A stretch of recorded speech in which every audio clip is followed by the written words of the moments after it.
This is the time to declare that our God is a waymaker, a miracle worker, a promise keeper, a light in the darkness. This is the time. It's awesome that this is the time. We're going to anchor our series on this little theme verse, this verse from the book of Psalms. I love it. It says this, that, "Oh God, your ways are holy. Where is there any other as mighty as you?" And here's the response. You are the God of miracles and wonders. You still demonstrate your awesome power. The challenge with this bold declaration we started our service out with today, that God is always working, exclamation point. But sometimes I feel like I need to see it in order to believe it. We can face the future knowing that there's nothing that's happening by chance. That's providence. Providence is practically really important because it's what allows us to pray knowing that God hears and answers our prayers. That's providence. And it's really important because it allows us to know we can face danger. We can face unknown circumstances.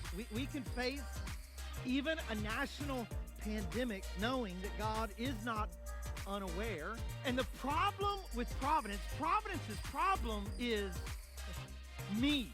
And you can sit there with your little polished halos and act like you never had that problem, and that's okay. You can act like you always trust and you always have faith and you always believe even when you can't see it. And I would just say, welcome to church, Jesus, all right? Because I know better. I know better. And if your name ain't Jesus and it's like John or Jerry or Sally or Samantha or Stuart, then the reality is this: we all are providence's problem. Because we like to see it before we can believe it. It's challenging for a lot of us today probably to believe that God's using his power for us. He can restore relationships. He can heal diseases. He can bring peace to stormy seas. He can bring wisdom to clouded minds. He can provide for you if you have a financial need. All he needs is just one moment. I believe in you, that one moment with you, and it has the potential to change everything in my life. It's that kind of belief that I want to work on teaching you to have. You see, sometimes in order to experience his way out, you have to be willing to follow his plan. So the story famously is known as Joshua and the city of Jericho. Come on, Vacation Bible School. You can sing along if you I thought I knew it too, but now I'm drawing a blank.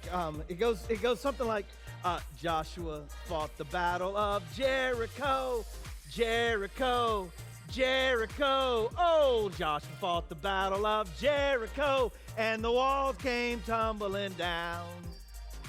One of the things we've been learning in the series is that since our God is a waymaker, impossible is not intimidating. This is what we decide every single day. When we go through our day, which word will carry more weight? Which word will get more of our attention? Which of those two words will be bigger in my life today? Is God's promise bigger than my problem, or is my problem going to be bigger than God's promise? That's the choice you make every single day. And maybe God's made some promises about your problems, and God's promises don't negate our problems. You understand that, right? God said, I have delivered Jericho into your hands, but Jericho was still a problem. What if God wants in? What if he wants in? I think that's what the psalmist realized. I think that's what he realized. It took him from, God, you're against me, to God, you're for me. God, you're not making a way, to God, you are my waymaker. I think he realized that God works on two-way streets. God don't work one way.